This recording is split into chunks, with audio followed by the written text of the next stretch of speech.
जय भीम मित्रांनो, आज मी हा व्हिडिओ बनवत आहे. त्याचं कारण आहे, काही दिवस आधीच मेरठमध्ये एका दलित कुटुंबावर अत्याचार करण्यात आला होता.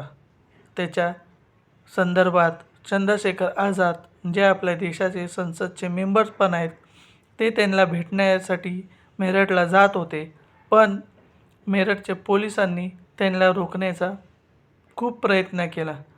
पण चंद्रशेखर आझाद हे नावाप्रमाणे आझाद आहेत, त्यांना कोणीही पकडू शकत नाही. आणि त्यांनी त्या कुटुंबाची भेट घेतली. त्या दलित कुटुंबावर जे अन्याय अत्याचार झाले त्याच्याबद्दल त्यांना भेट घेऊन त्या दोषींवर कारवाई होणार ह्याचं आश्वासन द्यायला चंद्रशेखर आझाद हे मेरठला गेले आणि त्यांची भेटसुद्धा घेतली. तर हे काय आहे दलित कुटुंबावर अत्याचार, ह्याबद्दल आज या व्हिडिओमध्ये पूर्णपणे माहिती मी तुम्हाला देत आहे. तर ही व्हिडिओ नक्की पूर्णपणे बघा. आजची ही बातमी आपल्या सर्वांसाठी डोळ्यात पाणी आणणारी आहे. उत्तर प्रदेशातील मेरठ जिल्ह्यातील घडलेली ही घटना फक्त एक कुटुंबाची नाही, तर संपूर्ण दलित समाजाच्या सुरक्षिततेवर प्रश्नचिन्ह निर्माण करणारी आहे. मेरठ जिल्ह्यातील कापसाड गावात एका दलित कुटुंबावर भयंकर अत्याचार करण्यात आला. एका 50 वर्षाच्या दलित महिलेने तिच्या 20 वर्षाच्या मुलीचे अपहरण होऊ नये याचा पूर्णपणे विरोध केला.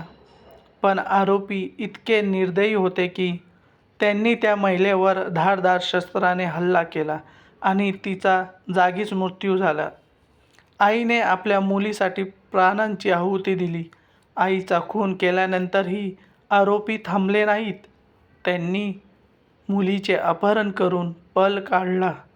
त्याच क्षणी त्या कुटुंबावर काय बितली असेल याची आपण कल्पनाही करू शकत नाही. या घटनेनंतर गावात आणि परिसरात प्रचंड संताप उसळला. लोक रस्त्यावर उतरले, निषेध आंदोलन सुरू झाले, न्याय हवा अशा घोषणा दिल्या गेल्या. दलित समाजाने स्पष्ट सांगितले, आत्ता गप्प बसणार नाही. जनतेच्या दबावानंतर पोलीस प्रशासनाने हालचाल सुरू केली. मुख्य आरोपीला हरिद्वारमधून अटक करण्यात आली. मुलगी सुखरूप सापडली. तिला तिच्या कुटुंबाकडे परत देण्यात आले. पण प्रश्न असा आहे, आईचा जीव परत येणार आहे का? दलित महिलांची सुरक्षितता कोण देणार? असे गुन्हे कधी थांबणार? काय फक्त अटक पुरेशी आहे की कठोर शिक्षा हवी? हा व्हिडिओ फक्त पाहण्यासाठी नाही, हा व्हिडिओ जागृतीसाठी आहे. दलित महिलांवर होणारे अत्याचार थांबले पाहिजेत. दोषींवर कठोर ती कठोर शिक्षा झाली पाहिजे. संविधान आणि बाबासाहेबांचा न्याय जिवंत राहिला पाहिजे. असं जर तुम्हाला वाटत असेल तर ही बातमी देशपर्यंत पोचली पाहिजे. पीडितांना न्याय मिळाला पाहिजे. तर आपण सर्वांनी या व्हिडिओला जास्तीत जास्त शेअर करा, लाईक करा आणि भारताचे महापुरुष या चॅनलला सबस्क्राईब पण करा.